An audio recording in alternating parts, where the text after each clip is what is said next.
Hey everyone, Rodney Jones defending the faith. Hope everybody's doing good this midweek. Figured I'd bring you a video on the Ten Commandments and do Christians have to obey them today?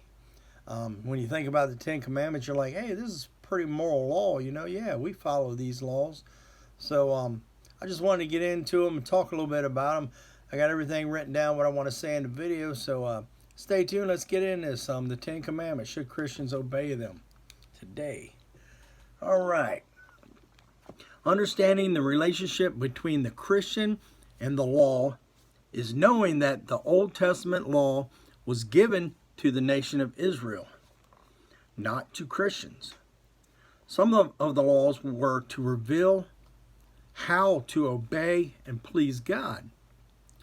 Some of the laws were to show them how to worship God and atone for sin, the sacrificial system. Some of the laws were intended to make them distinct from other nations, the food and the clothing laws. None of the Old Testament law is binding on Christians today. When Jesus died on the cross, he put the end to the Old Testament law. Romans 10:4. For Christ is the end of the law for righteousness to everyone who believes. Galatians 3:23 through 25. Now before faith came, we were held captive under the law, imprisoned until the coming faith that would be revealed. So then, the law was our guardian until Christ came, in order that we might be justified by faith. But now that faith has come, we are no longer under the guardian. Christians are under the law of Christ. Galatians 6:2. Bear one another's burdens and so fulfill the law of Christ, which is to love the Lord your God with all your heart and with all your soul and with all your mind, and to love your neighbor as yourself. If we obey those two commands, we fulfill all that Christ requires of us. It's that easy. All the law of the prophets hang on those two commands. Matthew 22:40. This doesn't mean that the Old Testament law doesn't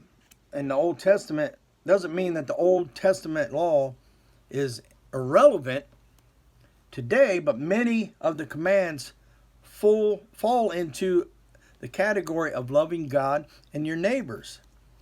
To say the Old Testament law applies to Christians today is incorrect. James 2:10 says, for whoever keeps the whole law but fails in one part has become guilty of all of it. Either all applies or none of it. If Christ fulfilled some of it, such as the sacrificial law, he fulfilled all of it. 1 John 5:3. This is love for God, to obey his commands. And his commands are not burdensome. The Ten Commandments were a summary of the entire Old Testament law.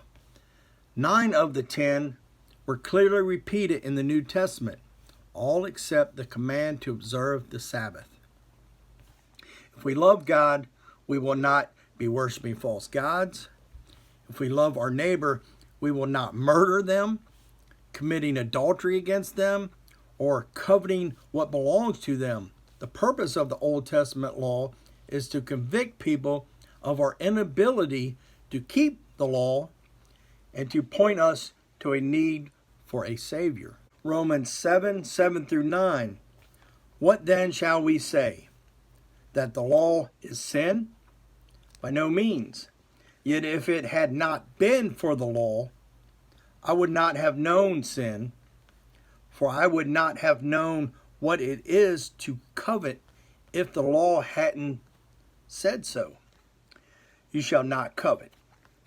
But sin, seizing an opportunity through the commandment, produced in me all kinds of covetousness. For apart from the law, sin lies dead.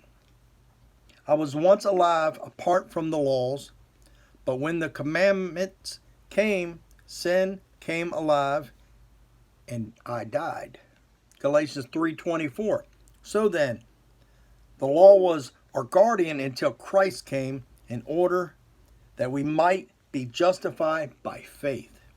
The Old Testament law was never intended by God to be a universal law for all people for all the time. We are to love God and our neighbor. If we obey those two commands faithfully, we will be upholding all that God requires of us. So I've always wondered, like, how could we not be under the 10 Commandments still? Well, they are part of the 613 laws, and we're not under the laws, so why would we be under those 10? I have family members that are evangelists and preachers, and they argue with me and tell me, oh, yeah, you're under the 10 Commandments no matter what. I've met people that say we're under all 613, but they'll say they can't follow them.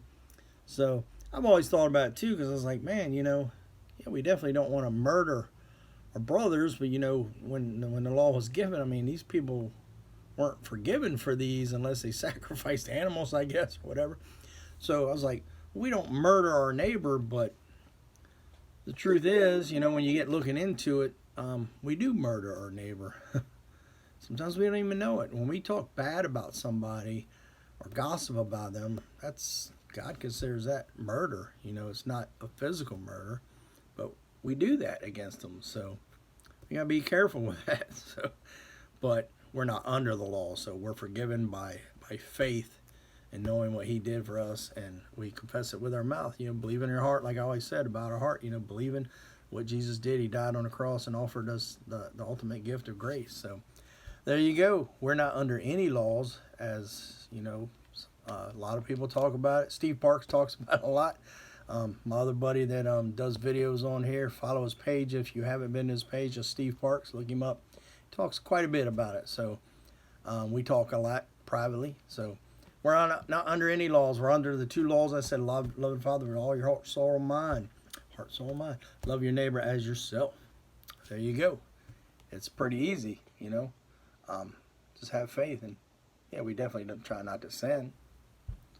We do, though. So hey, I love y'all. Rodney Jones, Defending the Faith. First time here, please hit the subscribe button. Chat with me at the bottom. Go down to the comment section. Let's talk. Hey, love y'all. Have a good evening. Have a great week. Bye.